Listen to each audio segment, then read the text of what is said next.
Hello friends, सत श्री अकाल सारिਆਂ ਨੂੰ। मैं नैंसी बजाज ਅੱਜ मैं ਤੁਹਾਡੇ ਸਾਹਮਣੇ ਪੰਜਾਬ ਕਲਾਸਿਸ ਜਲਾਲਾਬਾਦ ਵੱਲੋਂ ਤੁਹਾਡੇ ਸਾਹਮਣੇ ਇੱਕ ਇੰਗਲਿਸ਼ ਪੈਡਾਗੋਜੀ ਦੀ ਇੱਕ ਨਵੀਂ ਸੀਰੀਜ਼ ਲੈ ਕੇ ਆਈ ਹਾਂ। ਦੇਖੋ ਕੀ ਹੁੰਦਾ ਹੈ ਕਿ ਜਦੋਂ ਵੀ ਆਪਾਂ ਕੋਈ ਪੇਪਰ ਕ੍ਰੈਕ ਕਰਨਾ ਹੈ ਜਾਂ ਕੋਈ ਵੀ ਆਪਾਂ ਟੈਸਟ ਕ੍ਰੈਕ ਕਰਨਾ ਹੈ, ਉਹਦੇ ਵਾਸਤੇ ਆਪਣੇ ਲਈ ਬਹੁਤ ਜ਼ਰੂਰੀ ਹੈ ਕਿ ਆਪਾਂ ਉਹਦੇ ਸਟਰਕਚਰ ਨੂੰ ਸਮਝੀਏ। ਵਿਦਆਊਟ ਸਟਰਕਚਰ ਨੂੰ ਸਮਝੇ ਉਸ ਚੀਜ਼ ਨੂੰ ਕ੍ਰੈਕ ਕਰਨਾ ਬਹੁਤ ਮੁਸ਼ਕਿਲ ਹੈ। ਉਹਦੇ ਸਟਰਕਚਰ ਨੂੰ ਸਮਝਣ ਲਈ ਠੀਕ ਹੈ ਆਪਾਂ ਨੂੰ ਥਿਊਰੀ ਕਲਾਸਿਸ ਦੀ ਜ਼ਰੂਰਤ ਹੁੰਦੀ ਹੈ। ਥਿਊਰੀ ਕਲਾਸਿਸ ਦੇ ਨਾਲ ਨਾਲ ਆਪਾਂ ਉਹਦੇ ਵਿੱਚ ਐਮਸੀਕਿਊਜ਼ ਕਰਦੇ ਹਾਂ, ਲੇਕਿਨ ਉਹਦੇ ਨਾਲ ਨਾਲ ਆਪਾਂ ਲਈ ਜ਼ਰੂਰੀ ਹੁੰਦਾ ਹੈ ਕਿ ਆਪਾਂ ਉਹਦੇ ਪੁਰਾਣੇ ਜਿਹੜੇ ਕੁਐਸਚਨਸ ਹੈ, ਜੋ ਕੁਐਸਚਨ ਪੇਪਰਸ ਆਏ ਹੈਗੇ ਆ, ਉਹਨਾਂ ਦੇ ਵਿੱਚ ਜੋ ਕੁਐਸਚਨਸ ਹੈ ਉਹਨਾਂ ਦੇ ਪੈਟਰਨ ਨੂੰ ਸਮਝੀਏ ਤੇ ਉਹਨਾਂ ਨੂੰ ਸਮਝ ਕੇ ਆਪਾਂ ਅੱਗੇ ਚੱਲੀਏ। ਅੱਜ ਮੈਂ ਤੁਹਾਡੇ ਸਾਹਮਣੇ ਜਿਹੜੇ ਹੈ ਪੁਰਾਣੇ ਕੁਝ ਕੁਐਸਚਨ ਪੇਪਰਸ ਨੂੰ ਹੀ ਉਹਦੇ ਕੁਝ ਕੁਐਸਚਨਸ ਨੂੰ ਲੈ ਕੇ ਡਿਸਕਸ ਕਰਾਂਗੇ। ਆਪਾਂ ਦੇਖਿਆ ਹੈ ਕਿ ਜਿੱਦਾਂ ਕਿ ਹੁਣ ਜਿਹੜਾ ਨਵੇਂ ਜਿਹੜੇ ਟੈਸਟ ਆ ਰਹੇ ਆ, ਜਿੱਦਾਂ ਕਿ 2021 ਵਾਲਾ ਜਾਂ 2023 ਦੀ ਗੱਲ ਕਰੀਏ, ਇਹਦੇ ਵਿੱਚ ਜਿਹੜਾ ਪੈਟਰਨ ਹੈ ਬਹੁਤ ਚੇਂਜ ਹੋਇਆ ਹੈ। ਜੋ ਇੱਕ ਪੈਟਰਨ ਪਹਿਲਾਂ ਚੱਲਿਆ ਆ ਰਿਹਾ ਸੀ, ਉਸ ਪੈਟਰਨ ਦੇ ਨਾਲ ਨਾਲ ਜਿਹੜਾ ਹੁਣ ਨਵੇਂ ਪੇਪਰਸ ਆ ਰਹੇ ਹੈ, ਆਡਾ ਲਾਸਟ ਟਾਈਮ 2023 ਵਾਲਾ ਪੇਪਰ ਹੋਇਆ, ਉਹਦੇ ਵਿੱਚ ਪੈਟਰਨ ਬਹੁਤ ਹੀ ਡਿਫਰੈਂਟ ਸੀ, ਜਿਹਦੇ ਕਰਕੇ ਕੁਝ ਸਟੂਡੈਂਟਸ ਨੂੰ ਬਹੁਤ ਜ਼ਿਆਦਾ ਉਹਦੇ ਵਿੱਚ ਪ੍ਰੋਬਲਮ ਫੇਸ ਕਰਨੀ ਸੀ। ਅੱਜ ਆਪਾਂ ਉਹਨਾਂ ਨੂੰ ਹੀ ਆਪਾਂ ਉਹਨਾਂ ਕੁਐਸਚਨਸ ਦੇ ਅਕੋਰਡਿੰਗਲੀ, ਆਪਣੇ ਪ੍ਰੀਵੀਅਸ ਈਅਰਸ ਦੇ ਕੁਐਸਚਨਸ ਦੇ ਅਕੋਰਡਿੰਗਲੀ ਜਿਹੜਾ ਹੈ ਆਪਾਂ ਉਹਨਾਂ ਨੂੰ ਡਿਸਕਸ ਕਰਾਂਗੇ ਤੇ ਦੇਖਾਂਗੇ ਕਿ ਉਹਦੇ ਵਿੱਚ ਕੀ ਚੇਂਜਸ ਆ ਰਹੇ ਤੇ ਉਸ ਚੇਂਜਸ ਦੇ ਅਕੋਰਡਿੰਗਲੀ ਆਪਾਂ ਇਸ ਸੀਰੀਜ਼ ਨੂੰ ਚਲਾਵਾਂਗੇ। ਇਸ ਸੀਰੀਜ਼ ਦੇ ਵਿੱਚ ਆਪਾਂ ਥਿਊਰੀ ਪਾਰਟ ਤੇ ਜਿਹੜਾ ਆਪਣਾ ਪ੍ਰੈਕਟੀਕਲ ਪਾਰਟ ਹੈ ਉਹਨਾਂ ਸਾਰਿਆਂ ਨੂੰ ਕਵਰ ਕਰਾਂਗੇ। तो आज मैं थोड़े सामने इंग्लिश पैडागोजी के कुछ जो प्रीवियस ईयर के क्वेश्चन है उन्होंने आप डिस्कस करते हैं। ज़्यादा टाइम वेस्ट ना करते हुए आप जोड़ा अपने क्वेश्चन उत्ते आने। हाँ जी, फर्स्ट क्वेश्चन है, dash is the relative degree of prominence with which syllables of a word are pronounced. किसी भी चीज़ का आंसर देने तो पहला उहदे क्वेश्चन को समझना बहुत जरूरी है।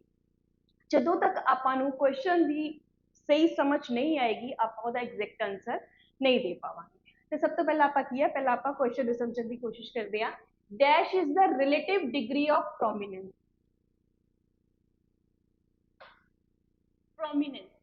ਪ੍ਰੋਮਿਨੈਂਸ ਦਾ ਮਤਲਬ ਕੀ ਹੈ? ਪ੍ਰੋਮਿਨੈਂਸ ਵਰਡ ਜਿਹੜਾ ਬਣਿਆ ਪ੍ਰੋਮਿਨੈਂਟ। ਪ੍ਰੋਮਿਨੈਂਟ ਮੀਨਸ ਕਿ ਜਿਹੜੀ ਚੀਜ਼ ਇੰਪੋਰਟੈਂਟ ਹੁੰਦੀ ਹੈ, ਕਿ ਇੱਕ ਚੀਜ਼ ਬਹੁਤ ਇੰਪੋਰਟੈਂਟ ਹੈ, ਉਹ ਤੋਂ ਵਰਡ ਬਣਿਆ ਪ੍ਰੋਮਿਨੈਂਸ ਤੋਂ।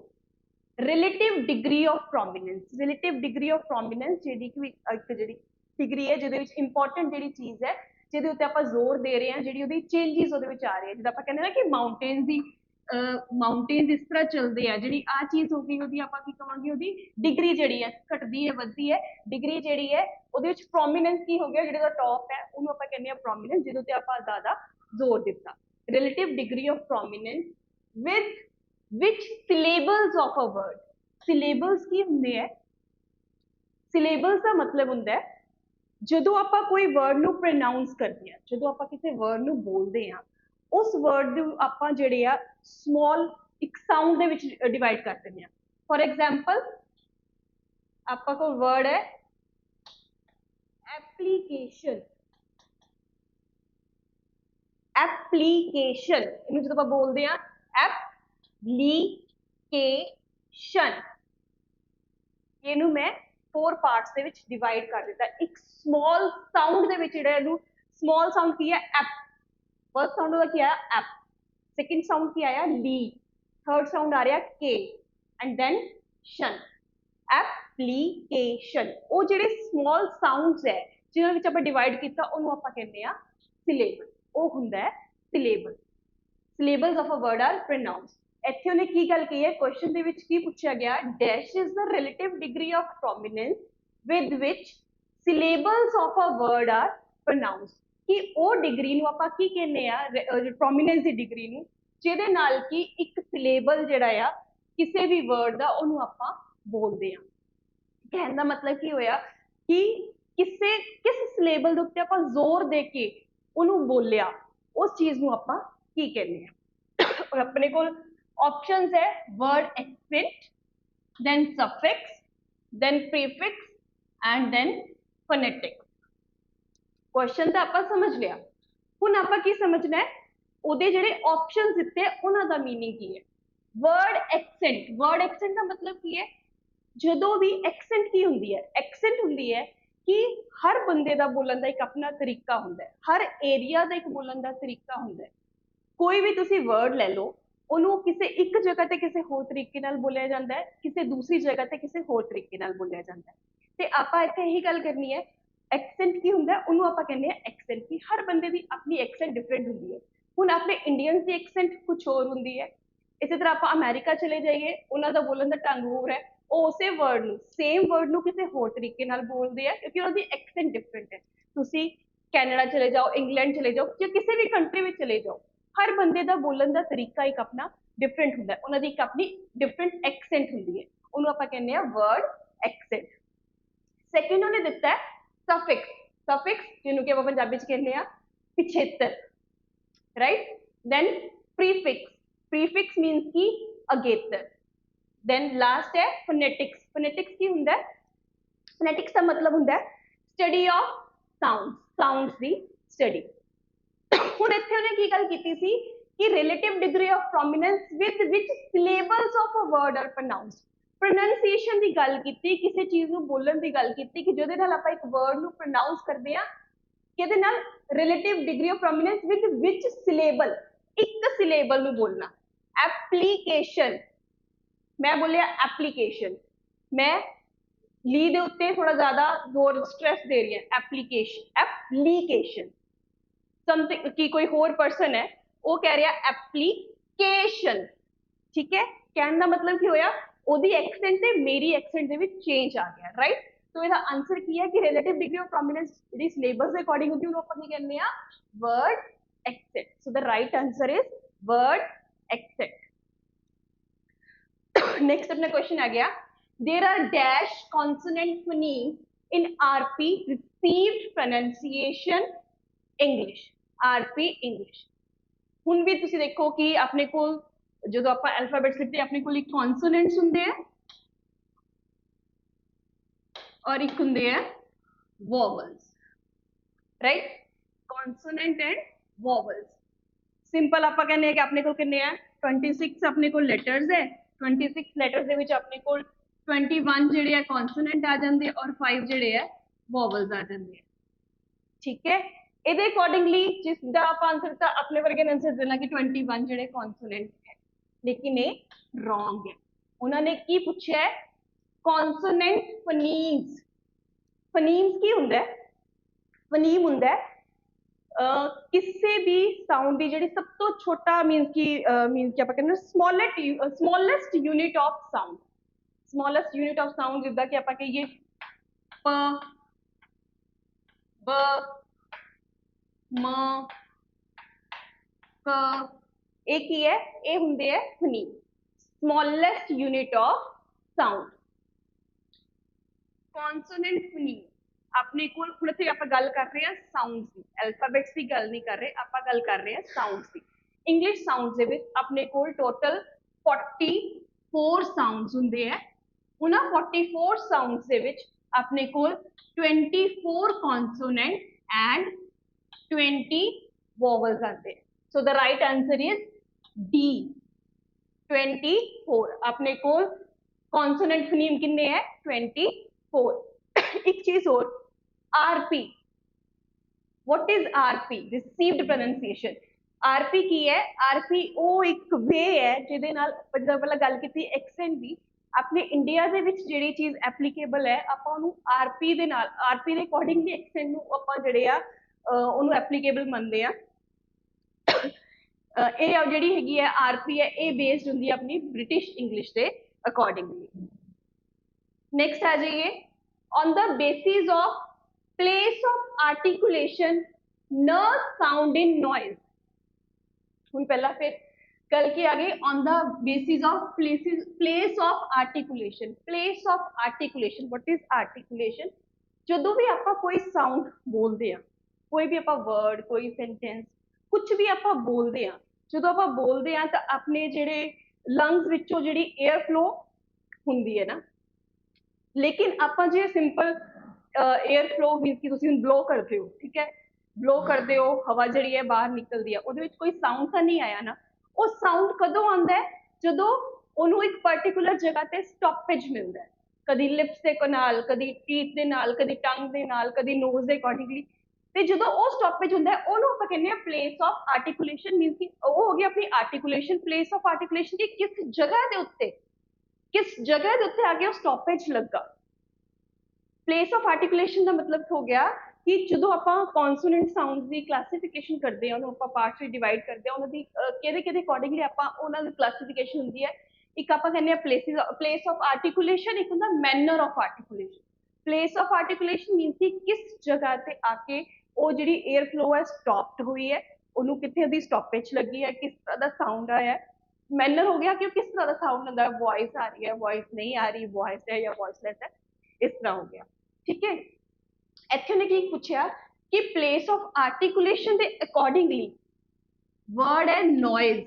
ਨੋਇਜ਼ ਦੇ ਵਿੱਚ ਜਿਹੜਾ ਨ ਸਾਊਂਡ ਆਇਆ ਉਹ ਕੀ ਹੈ, ਕਿਹੜਾ ਸਾਊਂਡ ਹੈ। ਫਸਟ ਉਹਨੇ ਪੁੱਛਿਆ ਪਲੋਸਿਵ।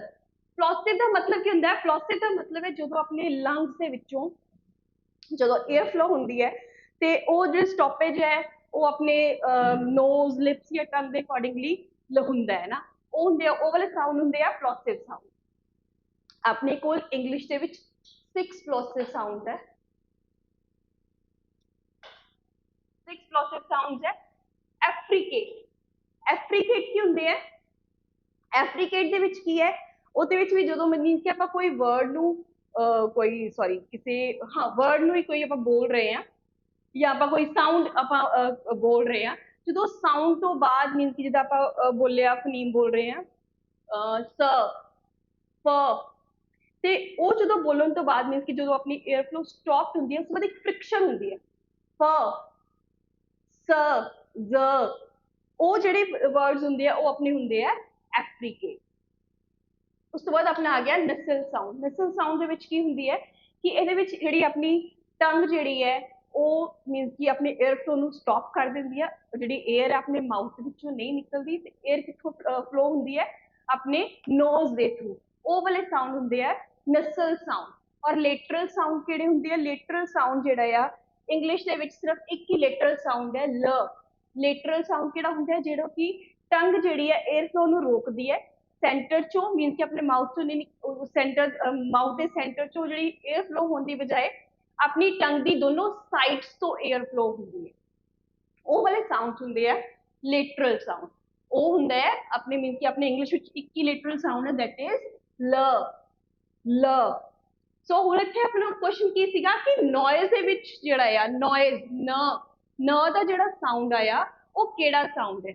ਜਦੋਂ ਤੁਸੀਂ ਬੋਲ ਕੇ ਦੇਖੋ ਕਿ ਨ ਦਾ ਸਾਊਂਡ ਕਿੱਥੋਂ ਆ ਰਿਹਾ, ਨ, ਉਹਦੇ ਵਿੱਚ ਕੀ ਹੈ ਕਿ ਜਿਹੜੀ 에ਅਰ ਫਲੋ ਹੈ ਆਪਣੇ ਮਾਊਥ ਦੇ ਵਿੱਚ ਰੁਕਦੀ ਹੈ, ਫਿਰ ਸਟਾਪੇਜ ਲੱਗਦਾ ਹੈ ਔਰ ਉਹ ਨੋਜ਼ ਦੇ ਥਰੂ ਆਪਣੀ ਜਿਹੜੀ ਹੈ 에ਅਰ ਫਲੋ ਹੁੰਦਾ ਹੈ। ਸੋ ਦਿਸ ਦਾ ਆਨਸਰ ਇਜ਼ ਨਸਲ ਸਾਊਂਡ। ਨ ਕਿਹੜਾ ਹੈ, ਨ ਇੱਕ ਨਸਲ ਸਾਊਂਡ ਹੈ। नेक्स्ट आ जाइए, the goals of English language learning at primary level is और आर, कि इंग्लिश लैंग्वेज ਨੂੰ ਜਦੋਂ ਆਪਾਂ ਇੰਗਲਿਸ਼ ਲੈਂਗੁਏਜ ਲਰਨਿੰਗ ਜਿਹੜੀ ਪ੍ਰਾਇਮਰੀ ਲੈਵਲ ਤੇ, ਪ੍ਰਾਇਮਰੀ ਮੀਨਸ ਕਿ ਜਿਹੜਾ ਉਹਦਾ ਬੇਸ ਹੈ, ਬੇਸਿਕ ਜਿਹੜੀ ਹੈ ਸਭ ਤੋਂ ਪਹਿਲੇ ਜਿਹੜੀ ਸਟਾਰਟਿੰਗ ਜਿਹੜੀ ਹੁੰਦੀ ਹੈ ਉਹਦੇ ਵਿੱਚ ਉਹਦਾ ਮੇਨ ਗੋਲ ਕੀ ਹੈਗਾ ਜਾਂ ਉਹਦੇ ਗੋਲਸ ਕੀ ਹੈਗੇ ਆ। ऑप्शन से आ जाओ, फर्स्ट है attainment of a basic proficiency as is required in natural language learning।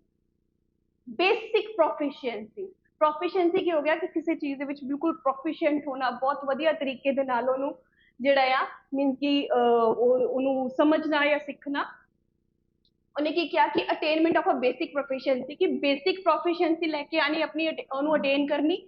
ਜਿੱਦਾਂ ਕਿ ਆਪਾਂ ਜਦੋਂ ਨੈਚੁਰਲ ਲੈਂਗੁਏਜ ਸਿੱਖਦੇ ਹਾਂ, ਜਦੋਂ ਆਪਾਂ ਸਟਾਰਟਿੰਗ ਦੇ ਵਿੱਚ ਇੱਕ ਬੱਚਾ ਜਦੋਂ ਨੈਚੁਰਲ ਲਰਨਿੰਗ ਜਿਹੜੀ ਲੈਂਗੁਏਜ ਨੂੰ ਲਰਨ ਕਰਦਾ ਆ, ਉਹ ਜਦੋਂ ਤੁਸੀਂ ਦੇਖੋ ਕਿ ਕੋਈ ਵੀ ਛੋਟਾ ਬੱਚਾ ਹੈ ਉਹਨੂੰ ਆਪਾਂ ਸਟਾਰਟਿੰਗ ਦੇ ਵਿੱਚ ਕੋਈ ਗ੍ਰਾਮਰ ਦੇ ਉਹ ਨਹੀਂ ਕਰਵਾ ਰਹੇ ਨਾ, ਕਿ ਉਹਨੂੰ ਆਪਾਂ ਕੋਈ ਗ੍ਰਾਮਰ ਨਹੀਂ ਸਿਖਾ ਰਹੇ, ਆਪਾਂ ਘਰ ਜੋ ਬੋਲਦੇ ਆ ਉਹਦੇ ਵੱਲ ਦੇਖ ਦੇਖ ਕੇ ਬੱਚਾ ਇੱਕ ਬਹੁਤ ਵਧੀਆ ਤਰੀਕੇ ਨਾਲ, ਜਿਹੜੇ ਹੁਣ ਆਪਣੇ ਪੰਜਾਬੀ ਬੱਚੇ ਆ ਕਿੰਨੇ ਵਧੀਆ ਤਰੀਕੇ ਨਾਲ ਪੰਜਾਬੀ ਬੋਲਣਾ ਸ਼ੁਰੂ ਕਰ ਦਿੰਦੇ ਆ। ਇਸੇ ਤਰ੍ਹਾਂ ਹੀ ਜਿਹੜੇ ਕੋਈ ਫੋਰਨਰਸ ਹੈ ਉਹ ਜਿਹੜੇ ਆਪਣੀ ਕੰਟਰੀ ਦੀ ਲੈਂਗੁਏਜ ਹੈ, ਜਿਹੜੀ ਵੀ ਉਹਨਾਂ ਦੇ ਰੀਜਨ ਦੇ ਵਿੱਚ ਚੱਲਦੀ ਹੈ, ਉਸ ਲੈਂਗੁਏਜ ਨੂੰ ਬਹੁਤ ਅੱਛੀ ਤਰ੍ਹਾਂ ਬੋਲਣਾ ਉਹ ਸ਼ੁਰੂ ਕਰ ਦਿੰਦੇ ਆ।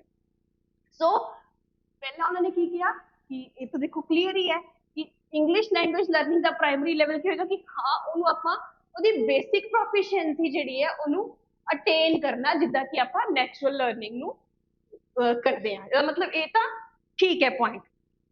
ਸੈਕਿੰਡ ਪੁਆਇੰਟ ਕੀ ਹੈ, development of language into an instrument for knowledge acquisition। ਹੁਣ ਸਿਰਫ ਇਹ ਤਾਂ ਹੈ ਨਹੀਂ ਕਿ ਲੈਂਗੁਏਜ ਆਪਾਂ ਲਰਨ ਕਰ ਲਈ, ਰੱਟਾ ਲਗਾ ਲਿਆ ਜਾਂ ਉਹਨੂੰ ਬੋਲਣਾ ਆਪਾਂ ਨੂੰ ਆ ਗਿਆ, ਬਹੁਤ ਵਧੀਆ, ਠੀਕ ਹੈ। ਉਹਦੇ ਨਾਲ ਜਿਹੜੀ ਹੈ ਆਪਾਂ ਨੌਲੇਜ ਵੀ ਐਕਵਾਇਰ ਕਰਨੀ ਹੈ ਕਿ ਉਸ ਲੈਂਗੁਏਜ ਨੂੰ ਆਪਾਂ ਨੌਲੇਜ ਐਕਵਾਇਰ ਕਰਨ ਦੇ ਲਈ ਇੱਕ ਇਨਸਟਰੂਮੈਂਟ ਦੇ ਰੂਪ ਵਿੱਚ ਯੂਜ਼ ਕਰਨਾ ਹੈ। ਸੋ ਇਹ ਵੀ ਕੁਐਸਚਨ ਜਿਹੜੀ ਇਹ ਵਾਲੀ ਸਟੇਟਮੈਂਟ ਹੈ ਇਹ ਵੀ ट्रू है। तो आंसर क्या आ जाएगा, बोथ ए एंड बी, कि दोनों ही जड़े अपने वो सही है। नेक्स्ट आप आ जाइए, the body of empirical rules which explain and regulate the structure of the sentence is, body of empirical rules। empirical ਦਾ मतलब ਕੀ ਹੁੰਦਾ है, ਐਮਪੀਰੀਕਲ ਦਾ ਮਤਲਬ ਹੁੰਦਾ ਹੈ ਜੋ ਕਿ ਕਿਸੇ ਮੀਨਸ ਕਿ ਉਹਦੇ ਉੱਤੇ ਲੌਜਿਕ ਦੇ ਉੱਤੇ ਜਾਂ ਮੀਨਸ ਕਿ ਬੇਸਡ ਹੁੰਦੀ ਹੈ, ਇੱਕ ਸਮਝ ਦੇ ਉੱਤੇ ਬੇਸਡ ਹੁੰਦੀ ਹੈ, ਉਹਨੂੰ ਆਪਾਂ ਕਹਿੰਦੇ ਹਾਂ ਐਮਪੀਰੀਕਲ। ਰੂਲਸ ਕੀ ਹੋ ਗਏ, ਜਿਹੜੇ ਕਿ ਰੂਲਸ ਕਿਸੇ ਵੀ ਚੀਜ਼ ਲਈ ਬਣਾਏ ਜਾਂਦੇ ਆ ਕਿ ਉਹ ਚੀਜ਼ ਨੂੰ ਇਸ ਤਰ੍ਹਾਂ ਕਰਨਾ ਹੈ। The body of empirical rules which explain and regulate, ਜਿਹੜੀ ਕਿ ਐਕਸਪਲੇਨ ਵੀ ਕਰਦੀ ਹੈ ਤੇ ਰੈਗੂਲੇਟ ਵੀ ਕਰਦੀ ਹੈ ਕਿਹਨੂੰ, ਸਟਰਕਚਰ ਆਫ ਦੀ ਸੈਂਟੈਂਸ ਨੂੰ, ਇੱਕ ਸੈਂਟੈਂਸ ਕਿੱਦਾਂ ਬਣਨਾ ਹੈ ਉਹਨੂੰ ਆਪਾਂ ਉਸ ਚੀਜ਼ ਨੂੰ ਆਪਾਂ ਕੀ ਕਹਿੰਦੇ ਆ। ਆਪਸ਼ਨ ਆਪਣੇ ਕੋਲ ਹੈ ਗ੍ਰਾਮਰ, ਫੋਨੀਮਸ, ਮੋਰਫੋਲੋਜੀ, ਸਿਲੇਬਲ। ਆਲਮੋਸਟ ਸਭ ਨੂੰ ਪਤਾ ਹੈ ਕਿ ਗ੍ਰਾਮਰ ਕੀ ਹੁੰਦੀ ਹੈ, ਠੀਕ ਹੈ। ਆਪਾਂ ਚਲਿਏ ਫੋਨੀਮ। ਫੋਨੀਮ ਕੀ ਹੁੰਦਾ ਹੈ, ਮੈਂ ਜਿੱਦਾਂ ਪਹਿਲਾਂ ਵੀ ਦੱਸਿਆ ਕਿ ਜਿਹੜੀ ਫੋਨੀਮ ਹੁੰਦੇ ਆ ਸਮੋਲੈਸਟ ਯੂਨਿਟ ਆਫ ਸਾਊਂਡ, ਕਿ ਸਭ ਤੋਂ ਜਿਹੜਾ मीन्स की छोटी यूनिट है साउंड दी, प ब ट क। मैं ये नहीं क्या कि मीनिंगफुल, मैं क्या कि सिर्फ जेड़े की स्मॉलेस्ट यूनिट ऑफ साउंड है कि जेड़ा एक साउंड आपां निकालदे आ ओनू आपां कहंदे आ फोनीम।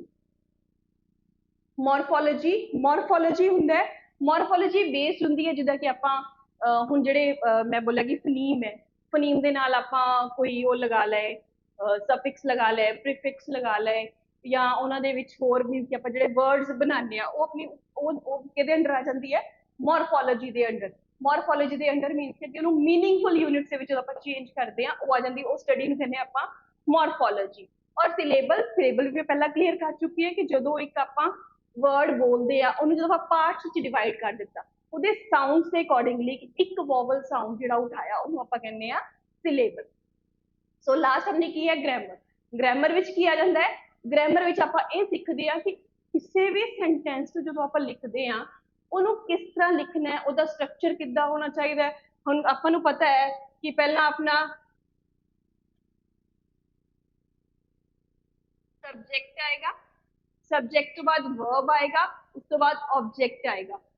ਸਬਜੈਕਟ, ਵਰਬ, ਆਬਜੈਕਟ ਇੱਕ ਆਪਾਂ ਪ੍ਰੋਪਰ ਸਿੰਟੈਕਸ ਦੇ ਵਿੱਚ ਲਿਖਿਆ। ਆਪਾਂ ਵਰਬ पहला आप वर्ब लिख दिए, फिर आप ऑब्जेक्ट लिख दिए, फिर आप सब्जेक्ट लिख दिए, वो अपना सेंटेंस बन जाएगा। The boy plays with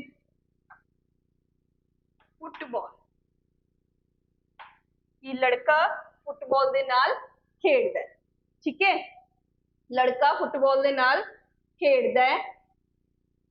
जे मैं इसे सेंटेंस नू की करा कि थोड़ा जिहा डिफरेंट तरीके नाल लिखा, the football boy plays with, कोई मीनिंग बनया इहदा, the football boy plays with, ਇਹਦਾ ਕੋਈ मीनिंग नहीं है। क्यों? क्योंकि ये किसी भी स्ट्रक्चर ਦੇ ਨਾਲ ਕਿਸੇ रूल ਦੇ अकॉर्डिंगली नहीं बनया। ਜਿਹੜੇ ਆਪਾਂ ਆ बनाया ਇੱਥੇ अपना पहला सब्जेक्ट आया, फिर वर्ब आई, उस तो बाद एक ऑब्जेक्ट आया, मीन कि एक ਜਿਹੜਾ सिंटैक्स है वो ਆਪਾਂ ਕਿੱਥੇ बनाना सीखिया, वो ਆਪਾਂ सीखिया ग्रामर ਦੇ थ्रू। ਤੇ ਇੱਥੇ ਵੀ ਉਹਨੇ ਇਹ ਕਿਹਾ ਕਿ the body of empirical rules which explain and regulate the structure of the sentence is grammar। कि ग्रामर ਦੇ ਵਿੱਚ ਹੀ ਆਪਾਂ ਨੂੰ ਰੂਲਸ ਰੈਗੂਲੇਸ਼ਨ ਦਿੱਤੇ ਜਾਂਦੇ ਆ ਜਿਹਨੇ ਥਰੂ ਆਪਾਂ ਇਹ ਸਿੱਖਦੇ ਆ ਕਿ ਜਿਹੜਾ ਆਪਾਂ ਨੂੰ ਰੈਗੂਲੇਟ ਕਰਦਾ ਹੈ ਕਿ ਆਪਾਂ ਸੈਂਟੈਂਸ ਨੂੰ ਕਿਸ ਤਰ੍ਹਾਂ ਤਿਆਰ ਕਰਨਾ ਹੈ, ਕਿੱਦਾਂ ਉਹਦੀ ਸਟਰਕਚਰ ਜਿਹੜਾ ਉਹਦਾ ਤਿਆਰ ਕਰਨਾ। Which of the following is not the value of teaching poetry? कि इन्हां दे विचों किहड़ा ऐसा जिहड़ी स्टेटमेंट है जिहड़ी कि एक पोएट्री नूं टीच करन दे लई जरूरी नहीं है, या पोएट्री नूं टीचिंग दे विच ओहदी कोई वैल्यू नहीं है। फर्स्ट है सब्लीमेट्स इमोशन। सब्लीमेट्स इमोशन का मतलब है कि किसी दे विच सब्लीमेट का मतलब होंदा है किसी नूं मीन कि एक प्रेरित करना, या जो आपां पोएट्री टीच करवाने आ, आपां पोएट्री टीच करवाने आ ते ओह एक इमोशन पैदा करता है कि ਜਿਹੜਾ ਸਟੂਡੈਂਟ ਹੈ ਉਸ ਜਦੋਂ ਪੋਇਟਰੀ ਸੁਣਦਾ ਹੈ ਉਹਦੇ ਵਿੱਚ ਇੱਕ ਲਹਿ ਦੇ ਵਿੱਚੋਂ ਉਹਦੇ ਮੀਨਸ ਕਿ ਉਹਦੇ ਨਾਲ ਜਿਹੜੇ ਉਹਦੇ ਇਮੋਸ਼ਨਸ ਜਿਹੜੇ ਆ ਪੈਦਾ ਹੁੰਦੇ ਆ। ਉਸੇ ਤਰ੍ਹਾਂ means of giving aesthetic pleasure. Aesthetic pleasure ਹੁੰਦਾ ਮੈਂਟਲੀ, ਕਿ ਜਿਹੜਾ ਆ ਉਹ ਇੱਕ ਉਹ ਤਰੀਕਾ ਜਿਹੜਾ ਕਿ ਆਪਾਂ ਨੂੰ ਮੈਂਟਲੀ ਪਲੇਜਰ ਦਿੰਦਾ ਹੈ। ਮੈਂਟਲੀ ਮੀਨ ਕਿ ਆਪਾਂ ਨੂੰ ਖੁਸ਼ੀ ਦਿੰਦਾ ਹੈ। ਡਿਵੈਲਪਸ ਪਾਵਰ ਆਫ ਇਮੇਜਿਨੇਸ਼ਨ।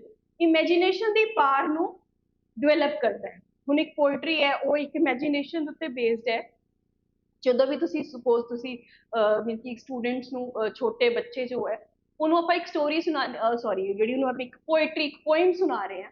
ਇੱਕ ਪੋਮ ਜਦੋਂ ਆਪਾਂ ਸੁਣਾਉਂਦੇ ਆ ਉਹਦੇ ਵਿੱਚ ਕੀ ਹੈ ਕਿ ਬੱਚਾ ਜਿਹੜਾ ਆ ਉਸ ਪੋਮ ਦੇ ਅਕੋਰਡਿੰਗਲੀ ਹੀ ਇਮੇਜਿਨ ਕਰਨਾ ਸ਼ੁਰੂ ਕਰ ਦਿੰਦਾ, ਮੀਨ ਕਿ ਉਹਦੀ ਇਮੇਜਿਨੇਸ਼ਨ ਪਾਵਰ ਜਿਹੜੀ ਹੈ ਉਹਦੇ ਨਾਲ ਡਿਵੈਲਪ ਹੁੰਦੀ ਹੈ। ਹੁਣ ਤੁਸੀਂ ਜਿੱਦਾਂ ਕਿ ਡੈਫੋਡਿਲਸ ਹੈ, ਡੈਫੋਡਿਲਸ ਪੋਇਮ ਜਦੋਂ ਤੁਸੀਂ ਸਟੂਡੈਂਟਸ ਨੂੰ ਸੁਣਾਉਂਦੇ ਹੋ ਜਾਂ ਆਪਾਂ ਕਲਾਸ ਦੇ ਵਿੱਚ ਡੈਫੋਡਿਲਸ ਜਦੋਂ ਪੜ੍ਹਦੇ ਆ ਉਹਦੇ ਵਿੱਚ ਕੀ ਹੈ ਕਿ ਉਹ ਇੱਕ ਜਦੋਂ ਸਟੂਡੈਂਟ ਹੈ ਉਹਨੂੰ ਵੀ ਉਹ ਇੱਕ ਆਪਣੀ ਇਮੇਜਿਨੇਸ਼ਨ ਤਿਆਰ ਕਰ ਰਿਹਾ ਕਿ ਹਾਂ ਡੈਫੋਡਿਲਸ ਫਲਾਰ ਜਿਹੜੇ ਇੱਥੇ ਹੈਗੇ ਆ ਕਿ ਮੈਂ ਵੀ ਉਸੇ ਤਰ੍ਹਾਂ ਉੱਥੇ ਘੁੰਮ ਰਿਹਾ ਆ।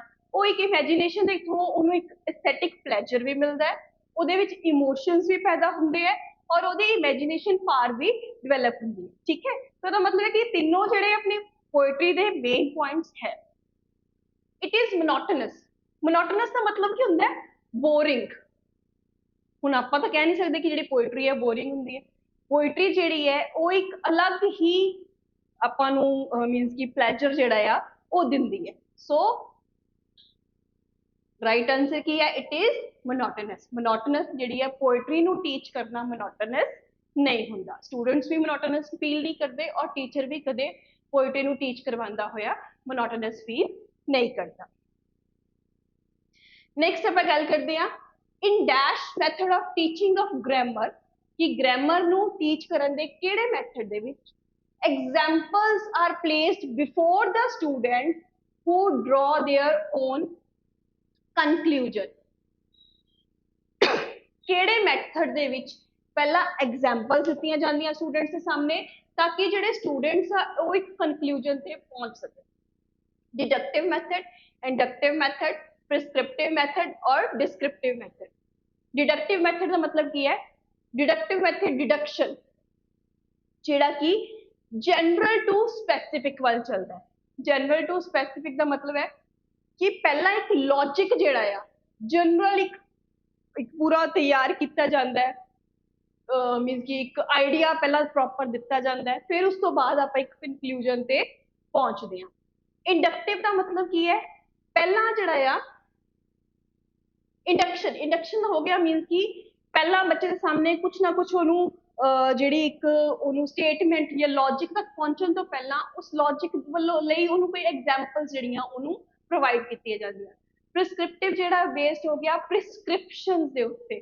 प्रिस्क्रिप्शन पहला चीज एक प्रिस्क्राइब की गई है, उहदे अकॉर्डिंगली आपां काम करना है। डिस्क्रिप्शन हो गया डिस्क्राइब करना किसी चीज नूं। इहदा मेन जिहड़ा हुंदा है कि एक की है व्हाट दे उत्ते ज्यादा बेस्ड हुंदा है वाई दे नाल। ਇੱਥੇ ਉਹਨੇ ਕਿਹਾ ਕਿ ਕਿਹੜੇ ਮੈਥਡ ਦੇ ਵਿੱਚ ਟੀਚਿੰਗ ਦੇ ਕਿਹੜੇ ਮੈਥਡ ਦੇ ਵਿੱਚ ਜਿਹੜਾ ਆ ਐਗਜ਼ਾਮਪਲਸ ਪਹਿਲਾਂ ਦਿੱਤੀਆਂ ਜਾਂਦੀਆਂ ਤੇ ਇੱਥੇ ਆਪਾਂ ਗੱਲ ਕੀਤੀ ਇੰਡਕਟਿਵ ਦੀ ਕਿ ਇੰਡਕਟਿਵ ਜਿਹੜਾ ਉਹ ਸਪੈਸੀਫਿਕ ਟੂ ਜਨਰਲ ਵੱਲ ਚੱਲਦਾ ਹੈ। ਪਹਿਲਾਂ ਬੱਚੇ ਨੂੰ ਆਪਾਂ ਐਗਜ਼ਾਮਪਲ ਦਿੰਨੇ ਆ, ਐਗਜ਼ਾਮਪਲ ਦੇ ਕੇ ਸਮਝਾਉਂਦੇ ਆ, ਫਿਰ ਉਸ ਤੋਂ ਬਾਅਦ ਸਟੂਡੈਂਟ ਖੁਦ ਬ ਖੁਦ ਜਿਹੜਾ ਆ ਉਹਦੇ ਅਕੋਰਡਿੰਗਲੀ ਇੱਕ ਉਹਦੇ ਉੱਤੇ ਪਹੁੰਚ ਜਾਂਦਾ, ਇੱਕ ਕਨਕਲੂਜਨ ਦੇ ਉੱਤੇ ਪਹੁੰਚ ਜਾਂਦਾ। So the right answer is B inductive. Next अपना आ जाता है introductory greeting in a letter. ਉਹਨੂੰ ਕੀ ਕਹਿੰਦੇ ਆ? ਜਦੋਂ ਆਪਾਂ ਲੈਟਰ ਲਿਖਦੇ ਆ ਸਭ ਤੋਂ ਪਹਿਲਾਂ ਆਪਣੀ ਹੈਡਿੰਗ ਆ ਜਾਂਦੀ ਹੈ। ਹੈਡਿੰਗ ਦੇ ਵਿੱਚ ਕੀ ਆ ਗਿਆ? ਮੀਨਸ ਜਿਹੜੇ ਆਪਾਂ ਉਹ ਦੇ ਰਹੇ ਆ ਜਿੱਦਾਂ ਕਿ ਐਗਜ਼ਾਮੀਨੇਸ਼ਨ ਹਾਲ ਡੇਟ ਵਗੈਰਾ, ਜਾਂ ਆਪਾਂ ਉਹ ਲਿਖਦੇ ਆ ਪ੍ਰਿੰਸੀਪਲ ਲਿਖ ਰਹੇ ਆ ਜਾਂ ਪ੍ਰਿੰਸੀਪਲ ਸਕੂਲ ਨੇਮ ਐਟਸੈਟਰਾ ਵਗੈਰਾ, ਉਹ ਸਾਰਾ ਕੁਝ ਆ ਗਿਆ। ਠੀਕ ਹੈ, ਉਸ ਤੋਂ ਬਾਅਦ ਉਹਨੇ ਕਿਹਾ ਕਿ ਇੰਟਰੋਡਕਟਰੀ ਗ੍ਰੀਟਿੰਗ। ਉਸ ਤੋਂ ਬਾਅਦ ਆਪਣਾ ਆਂਦਾ ਨਾ ਜਿੱਥੇ ਆਪਾਂ ਲਿਖਦੇ ਆ dear sir dear sir, dear ma'am, respected sir, respected ma'am, ਉਹ ਵਾਲੀ ਗ੍ਰੀਟਿੰਗ ਨੂੰ ਆਪਾਂ ਕੀ ਕਹਿੰਦੇ ਆ? ਹੈਡਿੰਗ ਤਾਂ ਹੋ ਹੀ ਨਹੀਂ ਸਕਦੀ ਕਿਉਂਕਿ ਹੈਡਿੰਗ ਆਪਾਂ ਪਹਿਲਾਂ ਕਹਿ ਦਿੱਤਾ ਕਿ ਹੈਡਿੰਗ ਨਿਕਲ ਗਈ। Salutation body of the letter और सबस्क्रिप्शन, हैडिंग भी नहीं हो सकती, बॉडी ऑफ द लेटर भी नहीं हो सकता क्योंकि आप बॉडी की गल थोड़ी कर रहे हैं, आप गल कर रहे हैं ग्रीटिंग की। बच्चा सैल्यूटेशन एंड सबस्क्रिप्शन, उस चीज ਨੂੰ ਆਪਾਂ ਕਹਿੰਦੇ ਆ सैल्यूटेशन। सैल्यूटेशन ਕੀ ਹੁੰਦਾ ਹੈ? ਜਦੋਂ ਆਪਾਂ ਸਟਾਰਟਿੰਗ ਦੇ ਵਿੱਚ ਕਿਸੇ ਨੂੰ ਗ੍ਰੀਟ ਕਰਦੇ ਆ, ਇੰਟਰੋਡਕਟਰੀ ਗ੍ਰੀਟਿੰਗ, ਜਿਹੜੀ ਸਟਾਰਟਿੰਗ ਆਪਣੀ ਗ੍ਰੀਟਿੰਗ ਹੁੰਦੀ ਉਹਨੂੰ ਆਪਾਂ ਕਹਿੰਦੇ ਆ ਸੈल्यूटेशन। ਸਬਸਕ੍ਰਿਪਸ਼ਨ ਹੁੰਦਾ ਹੈ ਜਿਹੜੀ ਕਿ ਐਂਡ ਦੇ ਵਿੱਚ ਆਉਂਦੀ ਹੈ, ਜਿੱਦਾਂ ਕਿ ਆਪਾਂ ਲਿਖਦੇ ਆ yours sincerely, yours obediently, yours faithfully, ਉਹ ਆਪਣੀ ਹੁੰਦੀ ਹੈ ਸਬਸਕ੍ਰਿਪਸ਼ਨ। ਸੋ ਇੰਟਰੋਡਕਟਰੀ ਗ੍ਰੀਟਿੰਗ ਨੂੰ ਆਪਾਂ ਕੀ ਕਵਾਂਗੇ? ਸੈल्यूटेशन। According to below, dash is a moral building and an interest building enterprise for the students. Below ਦੇ accordingly ਉਹ ਕਿਹੜੀ ਚੀਜ਼ ਹੈ ਜਿਹੜੀ ਕਿ ਸਟੂਡੈਂਟਸ ਦੇ ਵਿੱਚ ਮੋਰਲ ਨੂੰ ਬਿਲਡ ਕਰਦੀ ਹੈ ਤੇ ਉਹਦੇ ਵਿੱਚ ਇੱਕ ਇੰਟਰਸਟ ਬਿਲਡ ਕਰਦੀ ਹੈ? ਕਿਹੜੀ ਚੀਜ਼ ਦੇ ਨਾਲ? ਸਟੋਰੀ ਟੈਲਿੰਗ ਦੇ ਨਾਲ, ਡਰਾਮੇਟਾਈਜੇਸ਼ਨ ਦੇ ਨਾਲ, ਪੋਇਟਰੀ ਦੇ ਨਾਲ, ਜਾਂ ਰੈਮੀਡੀਅਲ ਟੀਚਿੰਗ ਦੇ ਨਾਲ? ਸਟੋਰੀ ਟੈਲਿੰਗ ਕੀ ਹੈ? ਕਿ ਬੱਚਿਆਂ ਨੂੰ ਸਟੋਰੀ ਸੁਣਾਉਣਾ। ਡਰਾਮੇਟਾਈਜੇਸ਼ਨ ਕੀ ਹੈ? ਕਿ ਇੱਕ ਡਰਾਮਾ ਦੇ ਰੂਪ ਦੇ ਵਿੱਚ ਇੱਕ ਪਲੇ ਕਰਕੇ, ਡਰਾਮਾ ਕਰਕੇ ਬੱਚੇ ਨੂੰ ਸਮਝਾਣਾ। पोइट्री की हो गई कि पॉइंट्स के थ्रू। रेमेडियल टीचिंग की है? रेमेडियल टीचिंग का मतलब होंगे कि बच्चे दी जिथे वो लैक कर रहा है उस चीज नू या उस मीन की समझना ते उहदे अकॉर्डिंगली ही बच्चे नू अगे कि वो किथे लैक कर रहा है, क्यों लैक कर रहा है, उहदे अकॉर्डिंगली अपनी जिहड़ी स्टडी का स्ट्रक्चर है या टीचिंग का स्ट्रक्चर है उन्होंने पूरा तैयार करना, उन्होंने आपां कहंदे आ रेमेडियल टीचिंग। इत्थे बिलो ने की गल कीती है कि बच्चे दे विच मोरल बिल्ड करना, ओदी अंदरों एक ਉਹਨੂੰ ਸਿਖਾਉਣ ਦੇ ਲਈ ਇੱਕ ਮੀਨ ਕਿ ਉਹਦੇ ਅੰਦਰ ਇੱਕ ਕੀ ਕਹਿੰਦੇ ਆ ਕਿ ਅੰਦਰੋਂ ਹੀ ਉਹਦੀ ਆਵਾਜ਼ ਆਣੀ ਚਾਹੀਦੀ ਕਿ ਮੈਂ ਇਹ ਚੀਜ਼ ਨੂੰ ਸਿੱਖਣਾ ਹੈ, ਇੱਕ ਇੰਟਰਸਟ ਪੈਦਾ ਕਰਨਾ। ਉਹ ਇੰਟਰਸਟ ਆਪਾਂ ਤਾਂ ਹੀ ਪੈਦਾ ਕਰ ਸਕਦੇ ਕਿ ਜੇ ਆਪਾਂ ਨੂੰ ਪਤਾ ਹੈ ਕਿ ਬੱਚੇ ਦਾ ਇੰਟਰਸਟ ਕਿਸ ਚੀਜ਼ ਦੇ ਵਿੱਚ ਹੈ। ਆਪਣੀ ਟੀਚਿੰਗ ਨੂੰ ਉਸ ਚੀਜ਼ ਦੇ ਅਕੋਰਡਿੰਗਲੀ ਬਣਾ ਕੇ ਆਪਾਂ ਜਿਹੜਾ ਆ ਬੱਚੇ ਦੇ ਵਿੱਚ मीन कि वो इच्छा पैदा कर सकते हैं सीखने की। तो सो इसका आंसर की आएगा? Remedial teaching. बिलो दे अकॉर्डिंगली रेमेडियल टीचिंग जिहड़ा आ वो एक स्टूडेंट दे विच सीखण दे लई जिहड़ा आ मोरल बिल्ड करन दे, इंटरस्ट बिल्ड करन दे लई आपां नूं हेल्प करदा है। CLT, CLTA in pedagogy of English stands for English the pedagogy ਦੇ ਵਿੱਚ CLTA ਦਾ ਕੀ full form है? Options है communicative language teaching approach, communicative linguistic teaching approach, communicative language teaching application और communicative linguistic teaching application। पहली गल तो यह कि ਆਪਾਂ ਕੱਲੇ linguist ਦੀ ਗੱਲ नहीं कर रहे, ਆਪਾਂ पूरी language ਦੀ ਗੱਲ कर रहे हैं।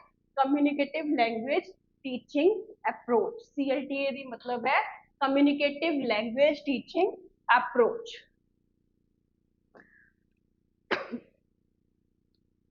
find the word nearest in meaning to ratiocination। ratiocination, ratiocination की हुंदा? ratiocination, ratiocination जिहड़ा वर्ड बनिया रैशनल, रैशनल तो बनिया। रैशनल का मीनिंग हुंदा मीन की जिहड़ी अपनी थिंकिंग दे अकॉर्डिंगली। आंसर विच की दिता है? Women who owns a business. आपां गल कीती कि थिंकिंग दी, तां इहदा मतलब इह तां नहीं हो सकता। Official charges for a crime, इत्थे भी थिंकिंग की कोई गल नहीं आई कि किसी क्राइम के लिए ऑफिशियल चार्ज करना, that can also not be rationalization, ratiocination sorry. Process of thinking and arguing logically, इत्थे गल हो रही है लॉजिकली ते थिंकिंग दी। मैं की क्या कि रेशियोसिनेशन के अकॉर्डिंगली कित्थों वर्ड बनया? रैशनल तो। रैशनल का मतलब की है कि जिहड़ी अपनी थिंकिंग दे accordingly. A substance in our body, ये भी नहीं हो सकता। So the right answer is process of thinking and arguing logically. Ratiocination की हुंदा है? रेशियोसिनेशन जिहड़ा आ वो अपना वो वाला प्रोसैस है जिहदे अकॉर्डिंगली आपां किसी चीज नूं लॉजिकली सोचदे आ, ਉਹਦੀ डीप थिंकिंग करते हैं, that is the ratiocination। find the word opposite meaning to slumber। slumber the opposite meaning। slumber की है? slumber का meaning होता है deep sleep, ਜਦੋਂ ਆਪਾਂ ਬਹੁਤ ਗਹਿਰੀ ਨੀਂਦ ਵਿੱਚ ਹੁੰਦੇ ਆ ਉਹਨੂੰ ਆਪਾਂ ਕਹਿੰਦੇ ਆ ਸਲੰਬਰ। ਸੋ ਹੈਪੀ, ਡੀਪ ਸਲੀਪ ਦਾ ਆਪੋजिट हैप्पी नहीं हो सकता, वेकअप, वेकअप का मतलब की है उठना। लवेबल, लवेबल नहीं हो सकता, वेट का मतलब किसी चीज का इंतजार करना। सो मैं क्या कि स्लंबर का मीनिंग की है डीप स्लीप, डीप स्लीप है। सो ਇਹਦਾ एग्जैक्ट ऑपोजिट की होएगा वेकअप, सुते तो उठना। ठीक है। I bought it dash 100 rupees, I bought it dash 100 rupees, fill the appropriate preposition in the blank, blank ਦੇ ਵਿੱਚ ਆਪਾਂ exact preposition fill ਕਰਨੀ ਹੈ। I bought it dash 100 rupees, ਮੈਂ ਇਹਨੂੰ 100 ਰੁਪਏ ਵਿੱਚ ਖਰੀਦਿਆ। into, from, for, beside use ਤਾਂ ਹੀ ਕਰਾਂਗੇ ਜੇ ਆਪਾਂ ਨੂੰ ਇਹਨਾਂ ਦੇ मीनिंग ਪਤਾ ਹੈ ਨਾ। into ਦਾ ਮਤਲਬ ਹੁੰਦਾ ਕਿਸੇ ਚੀਜ਼ ਦੇ ਵਿੱਚ, राइट। फ्रॉम किसी चीज तो या किसी चीज दे द्वारा, फॉर दे लई, बिसाइड, बिसाइड का नाम हो गया दे नाल। इत्थे अपना सही एग्जैक्ट प्रपोजिशन आएगी फॉर। क्यों for I? I bought it for 100 rupees, मैं इनू 100 रुपए विच खरीदिया या 100 रुपए दे लई खरीदिया, कि 100 रुपए दे के जिहड़े ओ 100 रुपए ओदे बदले दे विच मैं उत्थों उहनू खरीदिया। नेक्स्ट है what are the qualities of a good classroom speech. Good classroom speech दियां की क्वालिटीज होनियां चाहिए। It should be done at normal speed. Obviously है कि क्लास ਦੇ ਵਿੱਚ ਆਪਾਂ ਜੇ ਪੜਾਣਾ ਹੈ, ਜਿਹੜੇ ਇੱਕ ਟੀਚਰ ਬਹੁਤ ਜ਼ਿਆਦਾ ਤੇਜ਼ੀ ਨਾਲ ਪੜਾ ਰਿਹਾ ਹੈ तो वो भी क्लासरूम ਦੇ ਵਿੱਚ ਇੱਕ ਵਧੀਆ मीन कि एक्सप्रैशन देगा, बच्चे ਨੂੰ समझ नहीं आएगी टीचर की करवा रहा की नहीं करवा रहा। जे वो बहुत ज्यादा स्लो पढ़ा रहा ਤਾਂ ਵੀ ਉਹ ਜਿਹੜਾ ਬਹੁਤ ਜ਼ਿਆਦਾ ਮੋਨੋਟਨਸ ਹੋ ਜਾਏਗਾ, ਬਹੁਤ ਜ਼ਿਆਦਾ बोरिंग हो जाएगा। सो ਇਹਦੇ ਲਈ ਜ਼ਰੂਰੀ है कि एक नॉर्मल स्पीड होनी चाहिए है, कि एक नॉर्मल स्पीड होनी बहुत जरूरी है। सेकंड है pauses should be carefully inserted. जे हुन सपोज मैं हुन बोल रही हूँ, मैं लगातार बस बोली जावा तो किसी ने भी समझ नहीं आएगी। मैं जे बोला तो जे ਉਹਦੇ ਵਿੱਚ एग्जैक्ट जगह ਤੇ ਜਿੱਥੇ पॉज आना चाहिए मैं ਉੱਥੇ पॉज ना देवा, एक तो बाद दूजा बाद तीजा मीन कि लगातार बोले जा रही तो वो क्लीयर ਜਿਹੜਾ होना ਉਹਦਾ मीनिंग क्लीयर होना ਜਿਹੜਾ स्टूडेंट ਲਈ है बहुत डिफिकल्ट हो जाएगा। सो ये भी राइट है कि पॉजेस ਜਿਹੜੇ है वो केयरफुली इंसर्टेड, कि किथे पॉज देना है और किथे पॉज नहीं देना ये टीचर ਨੂੰ क्लीयर होना चाहिए। ये भी क्लासरूम की स्पीच ਦੇ ਵਿੱਚ बहुत अच्छी क्वालिटी है। Speakers should make use of proper stress and intonation, कि जेड़ा स्पीकर है जो बोल रहा है उन्होंने पता होना चाहिए कि उत्थे केड़ी जगह ते जाके उन्हें केड़े वर्ड दे उत्ते ज्यादा स्ट्रेस दे रहा है। इंटोनेशन, इंटोनेशन की हुंदी अपनी पिच जिहड़ी हुंदी है, मींस कि अपने जो आप बोलते हैं अपनी साउंड स्पीच की पिच कित्थे आपां हाई पिच से जाना है, कित्थे आपां लो पिच से जाना है, वो चीज़ भी क्लीयर होनी बहुत जरूरी है। तो स्पीकर नूं पता होना चाहिए कि कित्थे प्रॉपर स्ट्रेस देना है, कित्थे आपां इंटोनेशन मीन कि कित्थे आपां हाई पिच यूज करनी है, कित्थे आपां लो पिच यूज करनी है। सो ये भी जिहड़ी है मन के चलिए कि क्लासरूम स्पीच की एक अच्छी क्वालिटी है। तो अकॉर्डिंगली तीनों ही जिहड़ी है एक अच्छी क्लासरूम स्पीच की क्वालिटीज जिहड़ी है वो है। तो इसका मतलब आंसर की हो जाएगा ऑल ऑफ द अबव। सो एक चंगी क्लासरूम टीचिंग दे विच या एक चंगी क्लासरूम स्पीच दे विच ये सारी क्वालिटीज होनियां बहुत जरूरी है। सो अज आप जिन्ने भी क्वेश्चंस कीते इन्हां क्वेश्चंस दे विच मैं यही ट्राई किया कि आपां एक जिहड़ा मीनस कि स्ट्रक्चर जो आ रहे अपने जिन्ने भी पुराने पेपर्स आ रहे हैं उन्होंने आपां कवर कर सकीए। अज दी क्लास दे विच आपां इन्हां नूं ही डिस्कस करांगे। आने वाली क्लासेस दे विच आपां इन्हां दे थ्योरी पार्ट्स भी नाल लेके आवांगे ते अगले अगली जिहड़ी क्लास है अपने सेकंड डे दे उत्ते आपां होर जिहड़े आ क्वेश्चंस लेके आवांगे ताकि आपां एक वधिया तरीके नाल जिहड़ा एक पेपर दा स्ट्रक्चर है उहनूं चंगे तरीके नाल आपां समझ सकीए। Thank you, this was all for today.